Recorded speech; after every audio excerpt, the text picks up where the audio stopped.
Okay, hello, welcome back to another game of chess. Today we are playing against the move d4. I'm going to play c5, the old Benoni. Now, this is by far my favourite way to play against d4. Why? Because it's not d4, d5 kind of position. It's not symmetrical, and you can play the Benko gambit with b5 here. This is one of the most sound, but just looks outrageous gambits. Okay, they do not accept absolutely boring stuff. We are going to... Okay, I mean, what they've done is they've supported their c-pawn with the b-pawn and fianchetted the bishop. We're going to fianchetto our bishop opposite to that. And then you see, that is why you do not want to go for this approach. You gift wrap me this presence on the dark squares, where I can now so easily play d6. Look at this. This is a 2078 rated Lee chess player. That's probably... I don't know, about 1800 on chess.com, something like that. The kind of opening prep that can sometimes, on move 7, make an opponent do something so disastrously embarrassing is just beautiful. So we're going to play d6 here, complete the connect 4 on move 7. There we go. They are going to try to fianchetto this bishop. I mean, I don't know what's going on. We're going to play a5. This is a really tempting pawn structure to just expand on the queen side. And if you let me play a3, you will have lost the game on move 10. No doubt. Absolutely no doubt. Why? Because a3, the bishop has to move off the diagonal, and then we're just going to win the rook, because we've literally claimed every square along this entire diagonal. Get off. Get back there. Okay, it's not so bad if they've moved the knight, because now the rook at least has b1, although I'm thinking probably a little bishop f5 at some point. But look at the fact that we control literally every square, apart from the square that the bishop's actually on this diagonal. This bishop is just depressed now. What was the point in trying to fianchetto this in response to this structure? That is disgusting. This is really fun because we've got connect 5 here. Now, normally there might be some tactic like takes, because if pawn takes, we can pick up the rook. However, if takes, there is bishop takes, unfortunately. And then if we take the rook, they take our rook. And I don't really feel like that's a very good idea. So, castling's probably a good idea. But can I immediately exploit the fact this rook's here and I can move my knight effectively for free? Like, does this move make any sense, for instance? Knight g4. We assume rook b1, else the rook will hang. Thing is, I can't go bishop f5 because this is supported by the knight and the bishop extremely annoyingly. There's also kind of the funny idea, because I kind of wanted to take this pawn, but it doesn't work because of the bishop that then attacks my rook, to just lift my rook. Just rook a7. I'm actually going to do it because it's funny. Why not? We're lifting the rook. At some point, I'm imagining I'm going to play e6, and we could slide the rook to e7, for instance. This is so dumb. But now, basically, the point is we are actually threatening this discovery onto the rook now with taking the pawn. Oh, maybe just then I had knight to e4 instead. Because then if you pick up my knight, you lose the rook. But if you play rook here, my knight's on e4. Oh, then I have knight c3. I'm such a donut. Yeah, so I'm a serious donut. That's what you would refer to me as. Okay, instead I've played rook a7. Oh my. Please don't unsubscribe from my channel instantly. If I go bishop f5 here, e4. What if I just sack my knight? That is so dumb. Right, let's castle. I'd imagine they're going to play knight f3 and castle. I've definitely missed an opportunity there with knight e4 and a potential knight c3. Although now they've played knight f3. I'm noticing something. The bishop no longer supports the e4 square. So if I play bishop f5 here, you cannot get away with playing e4. Oh. Yeah. Now that looks like a very strong bishop pair to me. Knight f3. A seemingly harmless move, developing a knight. I mean, how can this be a bad idea?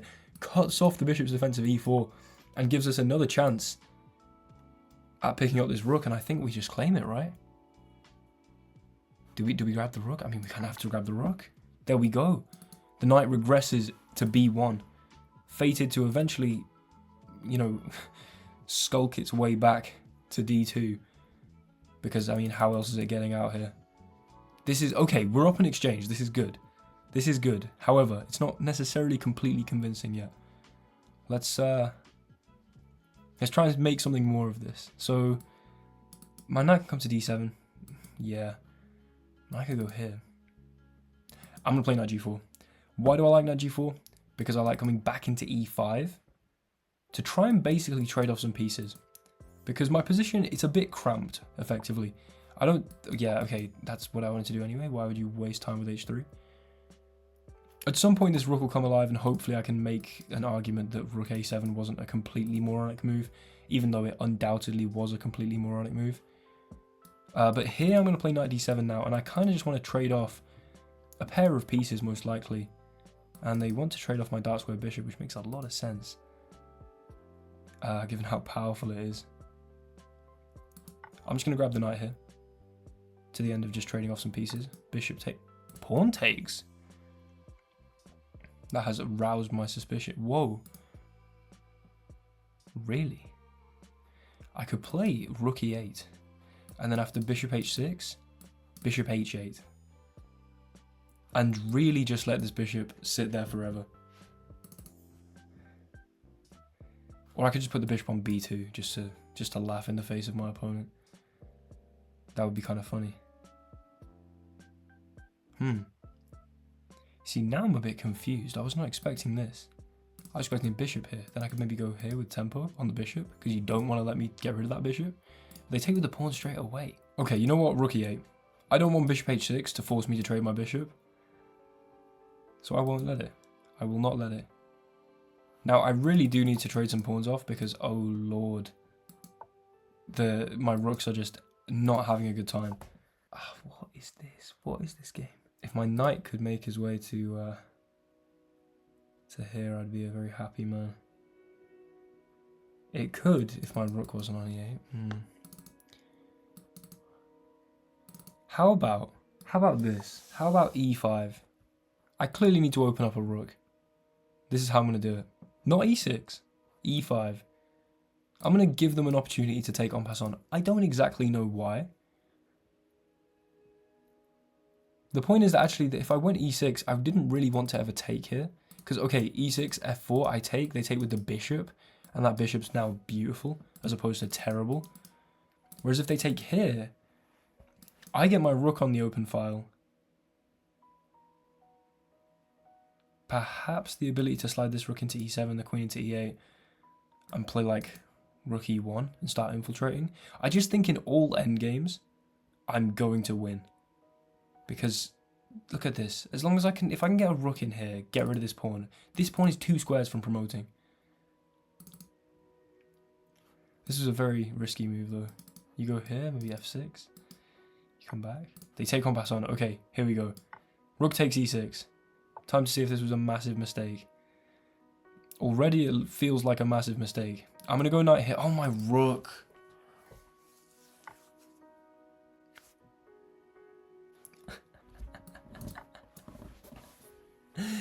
Oh yeah, baby. There we go. And we win the queen. And resignation? 3, 2, 1. And that is the game. What a way to finish. Let's have an analyze. Okay, so here we are in the analysis. We scroll down here. 91% accuracy with 4 inaccuracies. I'd imagine rook a7 was undoubtedly one of them. So d4, c5, immediately, okay, this is one of the 4 inaccuracies we made here. The old Benoni playing this move itself, the Elite Chess engine does not like it. However, there are 8,500 cases of very strong masters, i.e. Fabiano Caruana, Shahryar Mamedyarov. We've got some Vasil Ivanchuk here as well. Another Shahryar Mamedyarov, Dmitry Andreikin. We've got some extremely, extremely strong players playing this.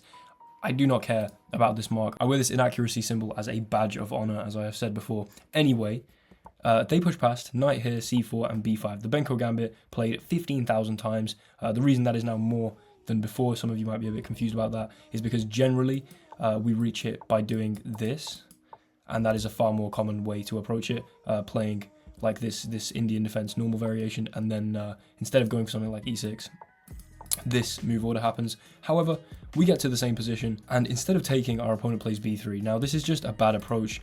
The engine will suggest basically any move here, like g6, e6. I think d6 is fine. I think taking's fine. White basically throws away any claim to a winning advantage they had.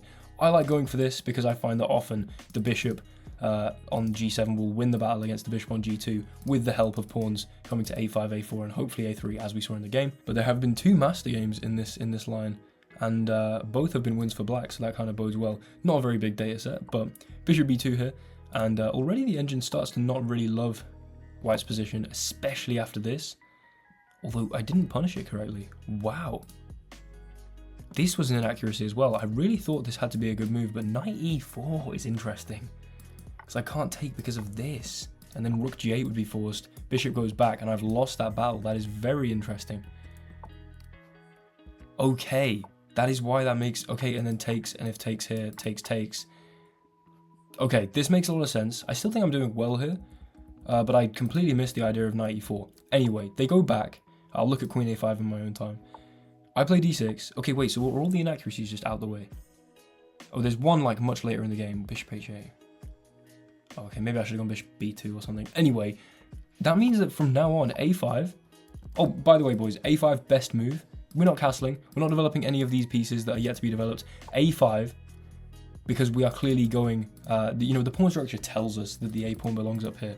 Here, a4 best move, and they did not play a3. And I said if they let me play a3, big issue down this diagonal. Now, their best move was to sack for the knight, then play rook c1. Instead, they go back. I had bishop f5, then e4. I can take. Oh, because of this. I'm an idiot. I'm actually a moron. I'm actually a class A moron. Rook a7 wasn't even a horrible move, though, somehow. Did we have this? Yeah, we did as well, because if knight takes, we take the rook. But my point was as well that if they move the rook, then we go here, and we're completely winning. Queen here. I mean, we can take the rook. We don't even have to take the rook. We'd leave our knight on c3. This is an outrageous position. But everything was winning, including playing rook a7. I think this is just testament as to how good my position is, that I can play rook a7, and I'm still completely winning. Here, we castle. Here, bishop here. Did I just play this well from here on out? I mean, knight back here. We could have traded, but knight bd7 is a good move as well. Here, takes, pawn takes, rook e8, here. And they want me to take this. Because after queen takes and then e5, apparently there's just no danger here. I mean, I guess that kind of makes sense.